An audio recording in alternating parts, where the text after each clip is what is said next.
Salmo 142, versos 6 e 7 diz assim: dá atenção ao meu clamor, pois estou muito abatido. Livra-me dos que me perseguem, pois são mais fortes do que eu.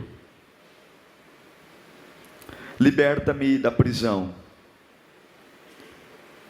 e renderei graças ao teu nome.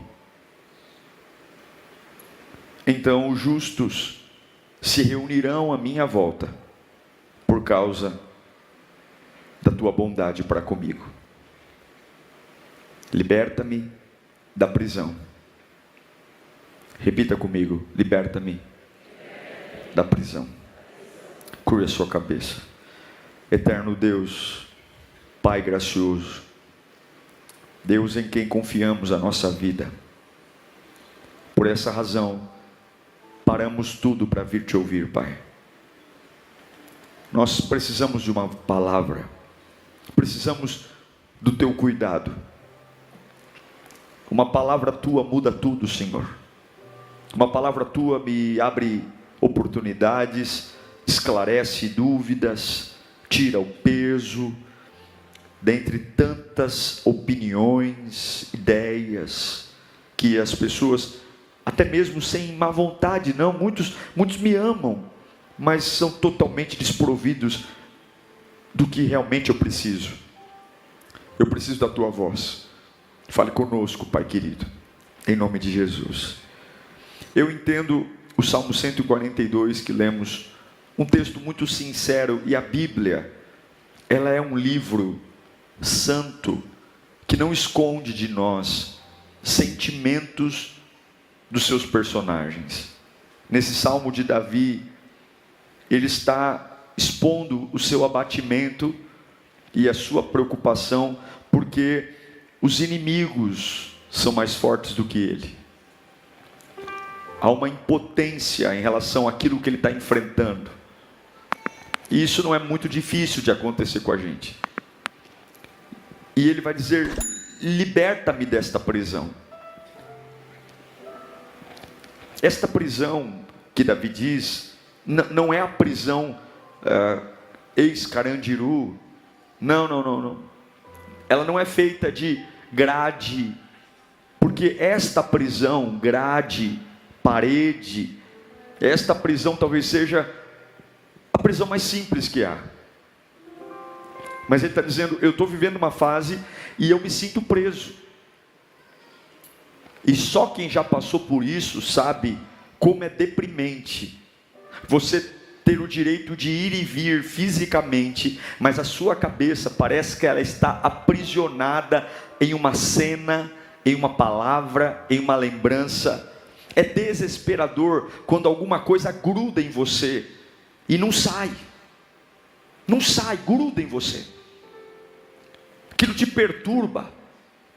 E tem horas que é desesperador, porque você olha para um lado e olha para o outro, você fala: eu não tenho com quem compartilhar, porque nem eu sei explicar essa desgraça, nem eu sei explicar o que está acontecendo comigo. Então você é obrigado a estar num lugar onde todo mundo olha para você e fala assim: nossa, como você é feliz, como você é legal, nossa, como eu queria ter a sua vida. E você pensa: você não faz ideia de quem eu sou, você não faz ideia da vida que eu tenho, você não faz ideia do esforço que eu tenho para administrar o que está acontecendo aqui dentro de mim.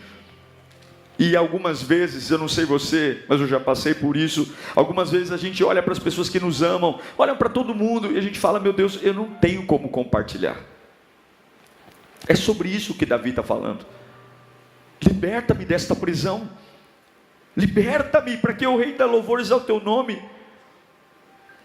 A vida do homem é feita de cadeias, prisões, angústias. E toda prisão tira de você 4 coisas. Seja prisão física, espiritual ou emocional. A primeira coisa que uma cadeia tira de você é o direito de ir e vir. Você não é mais livre. Você vai aonde aquele que tem domínio, custódia sobre você determina. Um prisioneiro legal, ele não escolhe a cela que vai, o presídio que vai, e nem o tempo que fica ali. Ele está sob a custódia do Estado. Então o Estado determina o lugar, a pena. Ele é simplesmente alguém que vai ter que aceitar o que impuseram a ele pelo crime que ele cometeu. O horário de dormir é o presídio que coloca, o horário de se alimentar é o presídio que coloca, o banho de sol é o presídio que coloca, e esse é de fato o menor dos problemas, porque o maior problema é a alma e o espírito, porque tem pessoas que estão sob a custódia de alguém, estão sob a custódia de um amor, estão sob a custódia de um pai, de uma mãe, estão sob a custódia de um emprego, estão sob a custódia de um trauma, estão sob a custódia de uma doença, e agora eu não decido mais para onde ir. Aquele que tem custódia sobre mim, poder sobre mim, decide a hora que eu como, a hora que eu durmo, se o meu dia é bom, se o meu dia é ruim, se eu vou produzir essa semana, se eu vou simplesmente ficar deitado numa cama essa semana, porque quem está preso perde o direito de ir e vir. Segunda coisa, quem está preso perde autoridade sobre o seu próprio corpo. Nenhum prisioneiro é dono de si mesmo. Simplesmente eu não domino mais o meu corpo. Como assim, pastor? Não há nada mais em você que domine. Você não compra a sua comida, você não compra a sua água, é tudo a custódia que te dá. E alguns vivem sobre a custódia de não ter domínio sobre o seu corpo. Alguns decidem sobre o seu corpo. Você não tem capacidade de dizer não. Não tem capacidade de falar eu não quero. Não quero falar. Não quero estar com você. Não quero que você me toque desse jeito. Eu não quero estar nesse relacionamento tóxico. Eu não quero estar nessa empresa onde eu sou humilhado. Mas você não tem custódia mais sobre o seu corpo, sobre a sua imagem, porque todo prisioneiro está sobre uma custódia. Todo prisioneiro perde vínculos familiares. Todo prisioneiro não tem mais como ir na casa dos pais, visitar parentes. Os filhos crescem longe. E assim a prisão faz. E quantos de nós aqui, não prisioneiros físicos, mas prisioneiros na alma, estamos perdendo a criação dos nossos filhos? Alguns moram com os filhos, e daqui a pouco pisca, o filho já é adolescente, e viu toda a infância da criança que mora na mesma casa passar, porque eu estou tão aprisionado, eu estou tão bitolado em coisas que a minha custódia colocou, que eu não sequer acompanho a criação dos meus filhos. Eu não conheço mais meu pai, minha mãe, meu irmão, minha irmã. Eu não desfruto de mais nada, porque eu estou preso. E a quarta coisa que alguém perde é a vontade de viver. Uma pessoa presa, ela não tem esperança, porque ela vê o sol nascer quadrado. A vida passa pelas grades da prisão. Eu não tenho como ver vida nova sem olhar para aquilo que eu estou vivendo hoje. Parece que tudo contamina. Eu começo a ter um raio de sol brilhando na minha vida, mas logo a minha situação presente grita alto dizendo: você está preso. É bonito pensar desse jeito, mas olha quem você é. É bonito desejar ser feliz, é bonito desejar ser livre, mas você esqueceu onde você está, você esqueceu o que você fez, você esqueceu o que eu fiz com você. E a verdade é que muitos de nós adoramos a um Deus que propõe liberdade, mas vivemos inteiramente presos. A liberdade de ser feliz, a liberdade de adorar, a liberdade de crescer, de amadurecer, de enfrentar desafios, de dizer: olha, eu não tenho medo de nada, porque quem me sustenta é Deus, então eu não vou ficar me humilhando para ninguém, eu vou fazer meus cursos, eu vou estudar, eu não vou ficar aceitando chantagem emocional, eu não vou deixar ninguém ficar me intimidando, me pressionando, porque o meu sustento sempre veio de Deus. E tem que ser muito livre para dizer isso. Tem que ser muito livre para olhar para a cara da realidade e dizer o seguinte: eu não preciso de você. Mas hoje eu acredito que Deus vai fazer algo que Ele prometeu em Isaías 61 versículo 1 para você. Eu creio nisso. Eu pelo menos saí da minha casa para pregar isso. A minha Bíblia diz: o Espírito do soberano Senhor está sobre mim, porque o Senhor me ungiu para para levar boas notícias aos pobres. Enviou-me para cuidar dos que estão com o coração quebrantado e anunciar o quê? Liberdade aos cativos e libertação das trevas aos prisioneiros. Eu creio que essa tarde será uma tarde de libertação. Eu creio que em nome de Jesus tem coisas grudadas e você está sob a custódia de muita coisa, vão cair por terra aqui em nome de Jesus. E sucintamente eu quero falar de 4 cadeias que vão acontecer na sua vida, que vão acontecer na minha vida, e 4 vitórias. A primeira cadeia, você vai passar por isso. Fala comigo, a cadeia da inveja. José foi o maior exemplo disso. Quando Deus tem um plano para você, você vai sofrer inveja. E você quer saber se o plano de Deus está bom? Paulo fala isso para Timóteo. Olha, Timóteo, quando você for severamente perseguido, saiba que o teu cristianismo está bom. Quando você for severamente perseguido e invejado, saiba que você está no caminho certo. O jovem José, você conhece a história. Ele tem um sonho. E nesse sonho ele conta, sentado à mesa, que os seus irmãos seriam servos dele. José era o filho queridinho do pai. Ele tinha uma capa diferente. Os irmãos já o odiavam antes dele ter esse sonho. E depois que ele tem um sonho, lá em Gênesis capítulo 37, eu vou ler para você, capítulo 37, versículo 4. Quando os seus irmãos viram que o pai gostava mais dele do que de qualquer outro filho, odiaram-no e não conseguiram falar com ele amigavelmente, ou seja, só debaixo da ignorância, brutalidade. O que você quer? Certa vez José teve um sonho, e quando contou aos seus irmãos, eles passaram a odiá-lo ainda mais. Ouçam o sonho que tive, disse-lhes: estávamos amarrando os feixes de trigo no campo, quando o meu feixe se levantou e ficou em pé, e os seus feixes se ajuntaram ao redor do meu, e se curvaram diante dele, e seus irmãos lhe disseram: então você vai reinar sobre nós? Quer dizer que você vai governar sobre nós?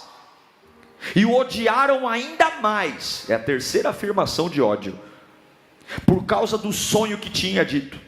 Depois teve outro sonho e contou aos seus irmãos: tive outro sonho, desta vez o sol, a lua, as 11 estrelas se curvavam diante de mim. E quando contou ao pai e aos seus irmãos, o pai o repreendeu e disse: que sonho foi esse que você teve, menino? Será que eu e sua mãe e seus irmãos viremos a nos curvar até o chão diante de você? Assim seus irmãos tiveram ciúme. E o pai, no entanto, refletia naquilo. Você tem que entender que a cadeia da inveja, a prisão da inveja, vai percorrer a sua vida. Sempre haverá um nível de resistência para um propósito divino.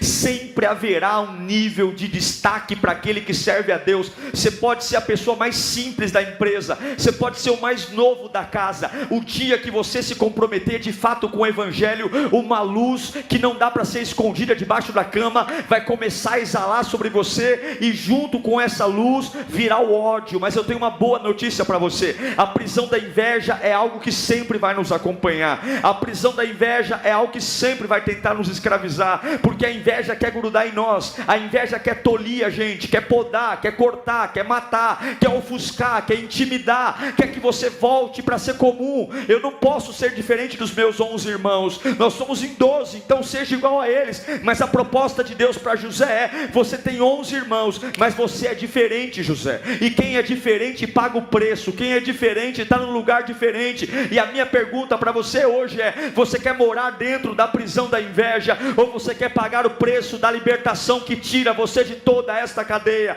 Levanta a sua mão para cá. Deus tinha promessas para a vida de José, e Deus tem promessas também para a sua vida. Deus tem promessas para você. Ele é jogado numa cisterna, ele é traído pela própria família. De Gênesis a Apocalipse, o maior grau de traição está dentro da família. Ele é jogado dentro de uma cova. Como ele não morre, porque era para morrer, como ele não morre com a queda, então os irmãos o vendem. E quando parecia que a história de José ia melhorar, ele é vendido por um camarada lá no Egito chamado Potifar. O José trabalha muito bem, ele é dedicado. Mas eu repito, quem tem a luz de Deus vai sofrer a cadeia da inveja. Ele trabalha muito bem, ele era um escravo, e ele trabalha tão bem que o Potifar coloca José para ser o governante da casa dele, dá destaque para ele. Só que quando ele chega no lugar de destaque, lá vem a outra cadeia, a mulher do Potifar. Ela tem desejo sexual pelo José, ela quer ter relações sexuais com ele, ela faz propostas indecentes para ele. Mais uma vez, o brilho, o chamado, incomodando as trevas, e algo para aprender, porque se José caísse na cilada da mulher de Potifar, o plano estava arrebentado. Mas para cada tentação, Deus já providenciou um escape para você. Para cada cilada do diabo, Deus já providenciou. É só você obedecer que as cadeias não te prenderão. E a Bíblia diz que ele diz não, e o que acontece com ele? Ele é preso de novo, ele vai para uma outra cadeia. A vida de José, até o trono, é de cadeia. Novamente as vestes são rasgadas, novamente mas a promessa de Deus está ali, até o dia que ele interpreta os sonhos do rei Artaxerxes, e ele é levantado como o primeiro governador do Egito. Nunca existiu governador no Egito, e nunca um estrangeiro foi governador do Egito. Mas quando Deus quer promover você, Ele promove cargos que não existiam para você ocupar, e Ele dá posições que nunca ninguém viu para você sentar. Eu quero dizer uma coisa para você: se você se manter firme diante da prisão da inveja, se você se manter fiel a Deus no meio da prisão, da perseguição e da inveja, Deus vai criar posições para você que nunca ninguém teve. José teve um cargo criado só para ele. Nem antes e nem depois de José houve um governador do Egito. Ele foi exclusivo. E Deus me trouxe aqui para dizer: há sim uma cadeia de inveja contra você. Há sim, tem hora que você se pergunta: pastor, eu não tenho nada, eu não sei por que falam tanto de mim, eu não tenho nada, eu sou pobrezinho, mas parece que eu incomodo tanto. E Deus manda eu te dizer: não é você, é o meu chamado. Escute uma coisa: Deus ama todas as pessoas iguais. Deus não tem filhos prediletos, mas Deus tem chamados diferentes. Eu jamais poderia dizer que Deus ama você mais do que eu, e eu mais que você. Mas dentro desse amor, Deus escolhe alguns para propósitos específicos. Deus amou todas as crianças hebreias, mas era sobre Moisés que estava o fardo de ser o libertador de Israel. Deus amava os 12 filhos de Jacó, mas era José que ia levantar um novo tempo de prosperidade. E eu não sei se você está entendendo. Você que está se escondendo, dizendo: mas por quê? Porque Deus está dizendo: é porque, cabeção, porque eu tenho algo diferente na sua vida. Você quer normalizar o que eu te dei, você quer passar despercebido, mas eu te escolhi, você é especial. Eu não sei para quem eu estou pregando aqui, mas se hoje você está passando por uma cadeia, o mesmo Deus que pegou José no meio de uma prisão e o colocou como governante do Egito, é o mesmo Deus que vai te livrar dessa cadeia de inveja e vai colocar você no lugar de honra, para a glória dele. Receba isso. Só tem uma pessoa que pode parar você: Jesus. E Ele não quer parar você. Tem uma segunda cadeia que a gente enfrenta: a cadeia da perseguição. Sim, em Atos capítulo 5, versículo 17, diz assim: então o sumo sacerdote e todos os seus companheiros, membros do partido dos saduceus. Sabe quem era o partido dos saduceus? Era a igreja que tinha naquela época. Ficaram cheios de inveja. Por isso mandaram prender os apóstolos, colocando-os numa prisão pública.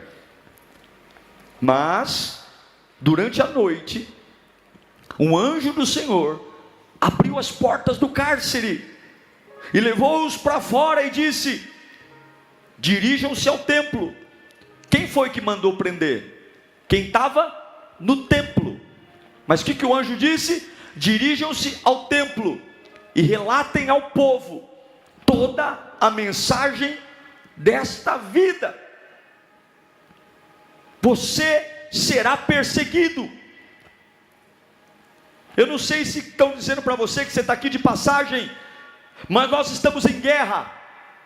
Há 2 dias atrás, um homem urinou em cima de uma Bíblia. Um dos peritos mais famosos do Brasil. Está tudo doido.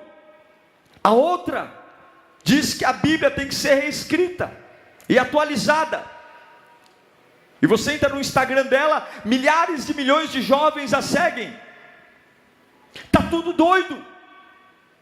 Está tudo de cabeça para baixo. E a única esperança é a igreja. Não ache que você vai vir aqui de quinta e domingo e ter uma vida tranquila, porque a cada culto que você recebe a porção de Deus, a cada vez que você ouve a palavra, Satanás baba de ódio da sua vida. E eu sinto em dizer que você não está num romance, você está numa guerra. Se você pudesse ver quantos anjos e demônios estão lutando nesse exato momento, para que você tenha o mínimo de consciência para ouvir essa pregação, você não faz ideia de quantos demônios estão tentando rodear a tua cabeça, tentando trazer preocupações, tirar sua mente daqui, porque o diabo sabe que quando eu conheço a verdade me liberta. A verdade me transforma, a verdade me tira das cegueiras, e eu não tenho medo do diabo, porque maior é o que está conosco do que o que está lá fora. Mas uma coisa é certa,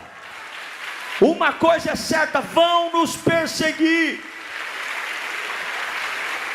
Os apóstolos foram presos. Não tenha medo da prisão, porque se prenderem você 10 vezes, Deus manda o anjo 11 vezes. Não tenha medo do que vão fazer, não tenha medo. A libertação não está nas tuas mãos, a libertação está na mão de Deus. E não se intimide, não tenha medo do seu bom trabalho, não feche a sua boca, não deixe de exalar o bom perfume de Cristo. E não importa de onde virá a traição. Quem prendeu os apóstolos foram os saduceus. Quem prendeu os apóstolos era quem estava na igreja, pregando a Torá, pregando os mandamentos, e não tem problema. E Deus está dizendo: eu vou soltar você, e você não vai ser um fugitivo. Quando Deus os tira da prisão, Deus fala para ele: vocês vão voltar a pregar no mesmo lugar, olhando para as mesmas pessoas que mandaram você prender você, porque quem serve a mim não se intimida. Levanta a tua mão para cá. Você não vai se intimidar, você não vai ser um fugitivo, você não vai ser uma pessoa oprimida, você não vai ser uma pessoa que vai ficar andando pelos corredores da vida, fugindo de um, fugindo de outro. Os mesmos lugares que te oprimiram verão a libertação que Deus fará através de você, e você voltará para lá. Para quê? Para se vingar? Não, para anunciar a verdade desta vida. Olha, vocês tentaram me matar, mas o mal que vocês fizeram, Deus reverteu em milagre. Eu profetizo isso na sua vida em nome de Jesus. Você não vai ser rancoroso, você não vai ser uma pessoa vingativa, você não vai ser uma pessoa amarga, você vai sempre carregar a mensagem da vida, porque vão ficar furiosos com você, tentam matar, tentam destruir, tentam matar, você volta e volta melhor, você volta e volta mais cheio do Espírito Santo. E quando você abre a boca, todo mundo diz: agora ele vai devolver o mal com o mal, agora ele vai retribuir toda a maldade que eu fiz contra ele. E quando você abre a sua boca, a vida sai da sua boca, porque há uma fonte inesgotável no seu interior lá, você jamais vai se esgotar. Coloca a mão no seu ventre, você jamais vai se esgotar. Vão tentar drenar você, vão tentar prender você, vão tentar sufocar você, mas as mesmas palavras que Jesus disse para a mulher samaritana, eu declaro aqui: do teu interior fluirão rios de águas vivas. Quando você obedece a Deus, você nunca prova da morte, sempre da boca da vida. Pedro e os apóstolos não tiveram medo da perseguição. Você não pode ter medo. Você não pode ter medo. Você não pode se apagar. Sabe o que Gamaliel fala? Quando os apóstolos que estavam presos e foram livres pelo anjo voltam para a igreja, Gamaliel fala o seguinte, em Atos 5:39. Porque a comunidade está toda apavorada. Olha o que Gamaliel fala: se proceder de Deus, vocês não serão capazes de impedi-los, pois se acharão lutando contra Deus. Quando eles voltam da prisão, deixa o texto. Quando eles voltam da prisão, o povo fica ali: mas eles não é de Deus. Eles não são de Deus. Eles não são de Deus. Gamaliel fala o seguinte: fica tranquilo. Se eles não forem de Deus, vocês vão impedir. Vocês vão parar. Agora, se vocês não parar, meu irmão, é porque vocês estão lutando contra Deus. Sabe qual é a sua melhor resposta? É você continuar. Para de dar explicação. Para de dar bom dia a cavalo. Frutifica. Frutifica. Eu quero ver parar. Eu quero ver o diabo parar uma família que busca Deus. Eu quero ver o diabo parar um casal que tem um compromisso de vir buscar Deus juntos. Eu quero ver o diabo parar um adolescente que o pai e a mãe não investem R$1 nele, mas ele se colocou na brecha para servir a Deus. Eu quero ver a realidade financeira parar um futuro glorioso que Deus tem para você.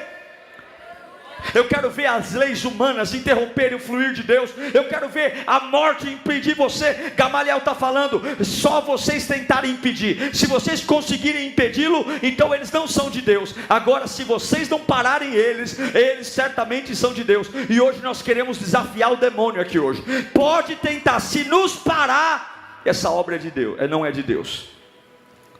Se parar você nunca foi de Deus. Porque se Deus for o seu Senhor, ninguém vai parar você. Ninguém. Aquele que te persegue vai te respeitar. Eu quero declarar essa palavra. Essa história não vai acabar assim. Aquele que te persegue vai te respeitar. Aquele que te persegue vai te respeitar e vai saber a palavra que sai da sua boca. A terceira prisão. A primeira, lembra qual é? Inveja. Segunda, perseguição. A terceira prisão, incompreensão. Mas não é a incompreensão dos outros em relação a você, é a sua incompreensão. Essa primeira prisão que li aqui, de Atos capítulo 5, o apóstolo Pedro foi preso. Agora no capítulo 12 de Atos, agora só o apóstolo Pedro é preso. Herodes prende Tiago, mata Tiago, e ele percebe que o povo gostou quando ele matou o apóstolo Tiago, e agora ele prende o apóstolo Pedro. Pedro está preso, e amanhã é o dia do julgamento dele. A igreja está orando. A igreja orou para Deus libertar Tiago, mas Deus disse não. E esse é o grande papel que a gente tem que ter. A gente ora para Deus fazer, e quando Deus não faz o que a gente queria, a gente engole seco e continua orando pelo próximo objetivo, porque Deus sabe o que é o melhor para mim, não sou eu que sei. E agora a igreja está orando por Pedro. Eu quero ler para você em Atos 12, 5. Diz assim: Pedro então ficou deitado na prisão.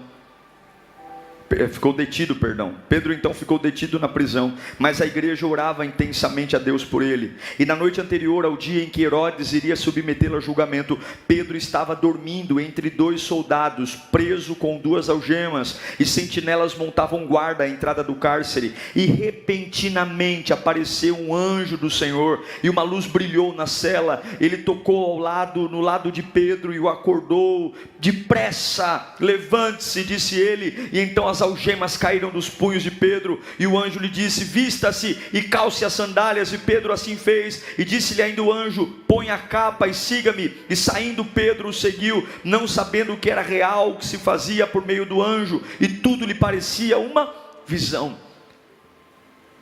A terceira prisão é a prisão da incompreensão.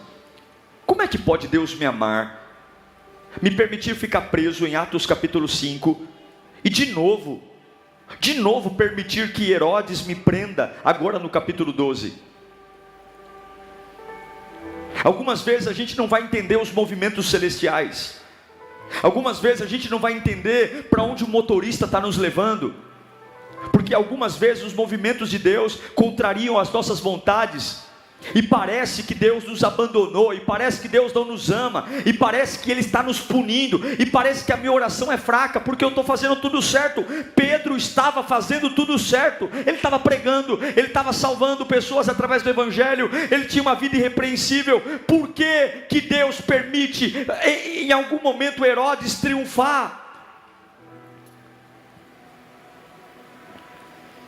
Preso de novo, considerado de novo fugitivo da justiça, sob a tutela do Estado, 16 soldados guardando a cela, algemas das mãos, grilhões nos pés. Mas a Bíblia diz algo interessante, que Pedro dormia. Por quê? Porque quando você tiver uma incompreensão, uma doença que apareceu, quando você tiver uma incompreensão, uma demissão, uma traição, alguma coisa que você fala, pastor Diego, não está fazendo, não, as peças do quebra-cabeça não estão se juntando, não era isso que eu esperava viver esse tempo da minha vida. Deus manda eu te dizer, durma, porque quem tem promessa dorme. Era incompreensível para Pedro estar preso, era incompreensível, mas a Bíblia diz que Deus o encontra dormindo na cela. Há um forte sistema de opressão, há um forte sistema de incompreensão, há um forte sistema armado pelo diabo, porque Satanás sabia que ali havia um homem de valor, havia um homem que orava e a sua sombra curava pessoas. Satanás sabia, talvez você não saiba o seu valor, mas o diabo sabe, e é por isso que quando ele te ataca, ele ataca para matar, ele ataca para destruir. Mas Deus manda você trazer à memória o que dá esperança, quando nada fizer sentido, quando você simplesmente dizer, eu estou preso numa redoma, eu oro e nada acontece, eu clamo e parece que a minha vida está de mal a pior. Lembre-se daquele que te chamou, lembre das promessas de Deus, lembre do teu batismo, lembre da ceia, lembre do dia que você chorou na presença dele, lembre daquele calor que teve no teu peito, que você disse, eu quero viver para ele. Quando nada fizer sentido e a prisão for começar a ser montada na tua cabeça, dizendo, agora você não vai viver mais, agora você vai ver o sol nascer quadrado, eu quero declarar que você tem promessa na sua vida. Deus não te fez ontem, antes de seu pai e sua mãe se conhecer, você já é eleito. Levanta a mão para cá, hoje é noite de dizer para as minhas incompreensões, calem a boca, eu não estou entendendo nada, mas eu tenho promessa, a promessa para minha casa, a promessa para minha vida, a promessa para os meus filhos, a promessa, fala comigo, eu tenho promessa de Deus. Você pode estar como Pedro hoje preso, mas o mesmo Deus que tirou Jonas da boca do peixe, o mesmo Deus que fez Daniel sair da cova dos leões, o mesmo Deus que tirou Pedro pela porta da frente, que foi resgatá-lo, e o anjo disse para Pedro, pega a tua roupa, pega a tua sandália, pega tudo, porque você não vai sair daqui mulambento.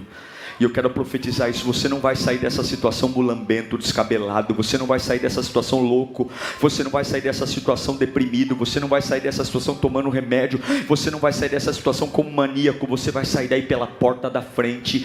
Deus vai te resgatar daí. Pastor Diego, se foi Deus que te pôs aí, fica tranquilo, porque é Ele que vai te tirar.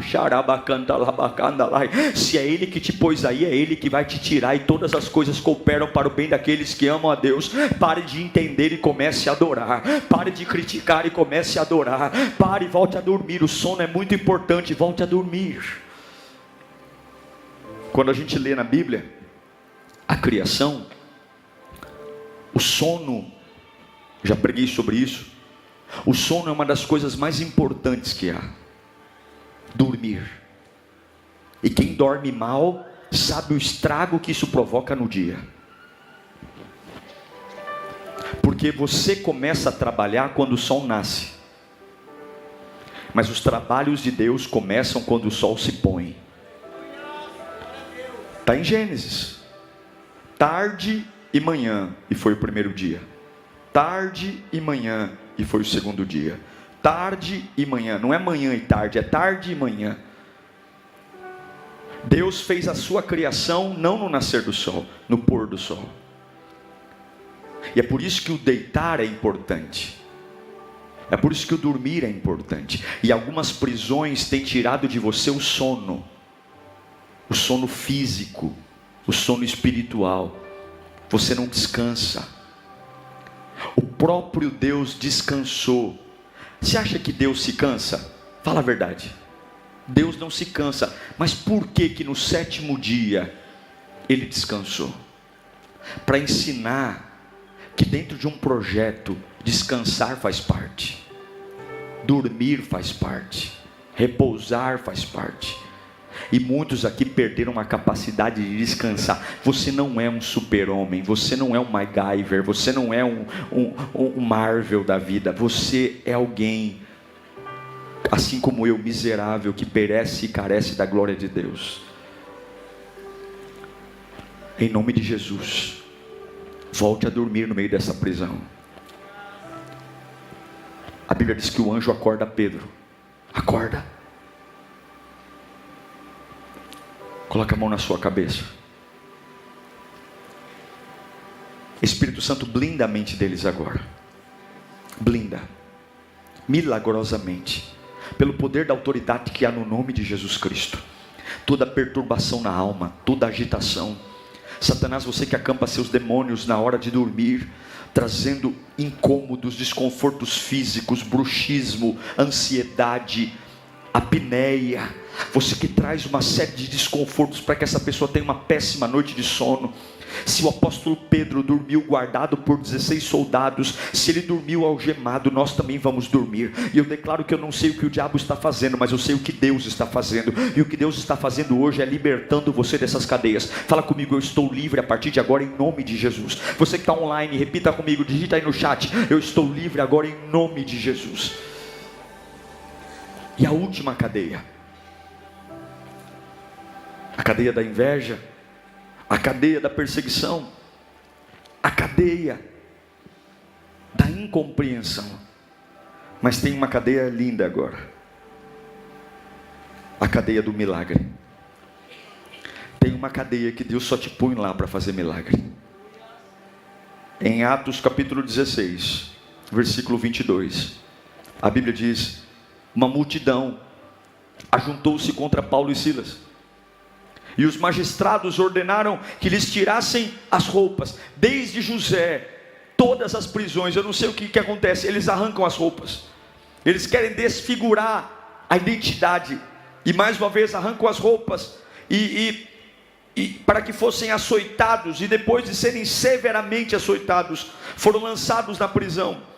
O carcereiro recebeu a instrução para vigiá-los com cuidado, e tendo recebido tais ordens, ele os lançou no cárcere interior e lhes prendeu os pés no tronco. Porém, eles não estão presos. Por volta da meia-noite, Paulo e Silas estavam orando e cantando hinos a Deus. E os outros presos ouviram. Não era baixinho não, era escandalosamente alto. E de repente, ninguém estava esperando, é assim que vai ser. Ninguém estava esperando, ninguém estava imaginando. E de repente houve um terremoto tão violento que os alicerces da prisão foram abalados. E imediatamente todas as portas se abriram. E as correntes, só de Paulo e Silas? Não, as correntes de todos se soltaram. Porque há uma prisão que não é fruto de perseguição, que não é fruto de inveja, que não é fruto de ciúme, que não é fruto de incompreensão. Há uma prisão que é permissão de Deus, só para que a glória dele seja manifesta. Há uma prisão que Deus diz: vai lá, eu te conheço, eu sei quem você é.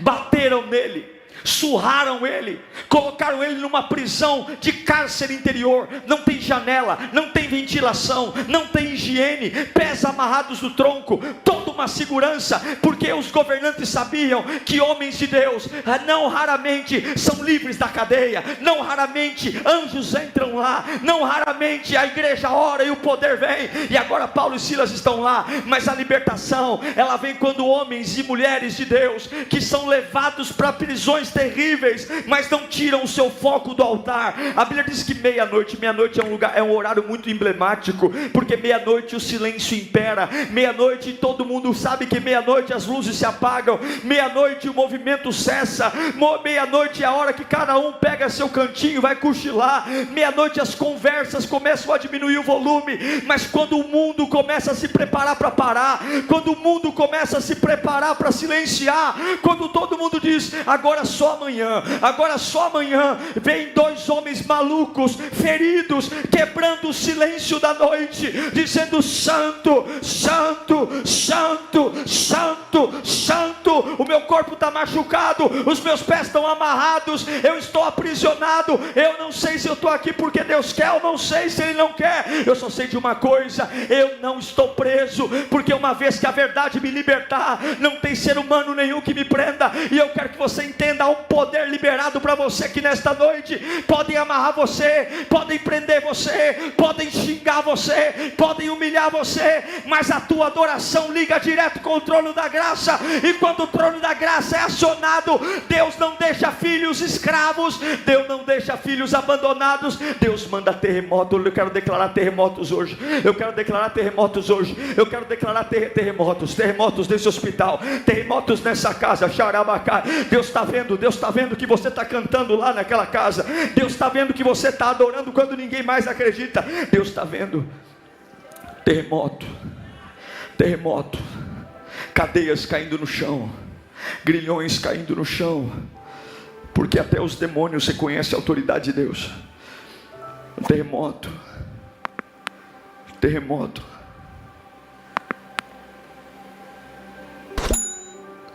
Paulo e Silas cantam meia-noite. Os alicerces da prisão foram abalados, as portas se abriram, as correntes de todos se soltaram. O carcereiro viu tudo isso e falou: eu quero entregar minha vida para quem fez isso aí. Eu quero ser salvo. Eu não sei, olhe para mim, para eu encerrar. Qual é a cadeia que você está aqui hoje? Eu não sei o que tirou o seu direito de ir e vir, o que tirou o direito sobre o seu corpo, o que te afastou da sua família, e o que tirou a sua vontade de viver. E você vai se dar conta que algumas vezes é desesperador tentar fugir para todos os lados, mas você vê o sol nascer quadrado todos os dias. Pessoas já vieram a mim e falaram: pastor, eu quero morrer. Por quê?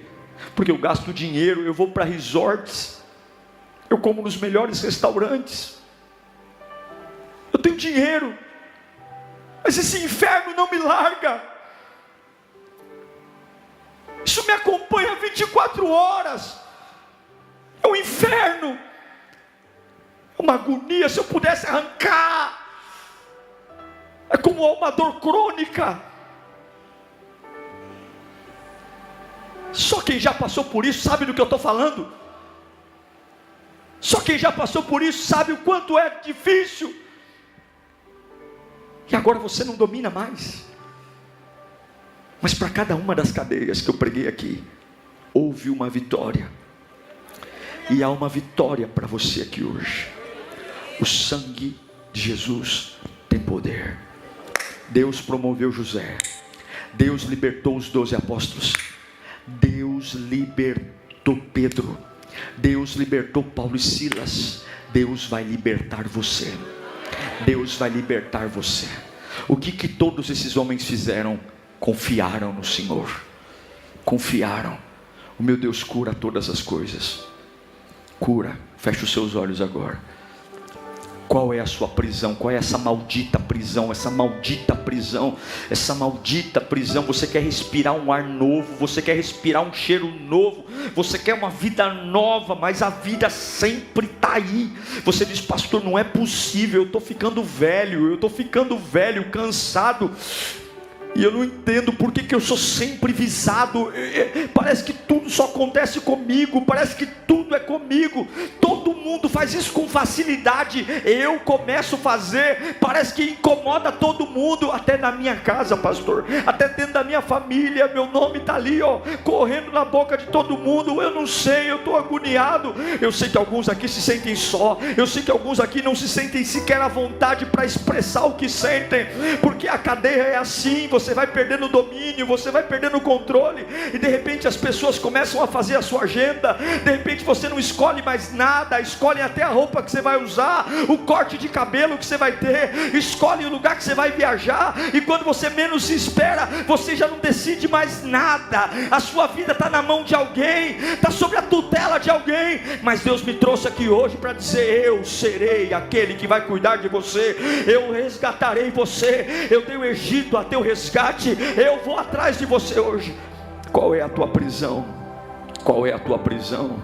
Talvez a prisão seja um vício, talvez a prisão seja o passado, talvez a prisão seja uma mágoa, talvez a prisão seja um trauma, talvez a prisão seja uma frieza espiritual que há anos você não consegue romper, talvez a prisão seja o teu dom, o teu ministério, que você não entende para onde ir, você fala: não vale a pena, eu vou aceitar, está sobre a tutela, mas o sangue de Jesus está aqui, o sangue de Jesus tem poder, o sangue de Jesus tem poder. Pai, eu oro pela vida deles agora. Oh meu Deus, se o Senhor está aqui, meu Pai, se o Senhor está aqui, o mesmo Deus que libertou José, o mesmo Deus que libertou os apóstolos, o mesmo Deus que libertou Pedro, o mesmo Deus que libertou Paulo e Silas, Ele não mudou. O Senhor é o mesmo ontem, o Senhor é o mesmo hoje e eternamente, pelo poder da palavra aqui pregada. Eu declaro que o Senhor pode ir agora à mente de cada um deles, tudo que grudou na vida deles, tudo que encarcerou a vida deles, tudo que deixou a vida deles morta, tudo aquilo que trouxe caos, toda essa agonia, todo esse transtorno, todo esse incômodo, essa vida cinza, essa vida sem graça, essa vida dominada, essa vida pragmática, essa vida sem cheiro, essa vida sem sorriso, essa vida sem alegria,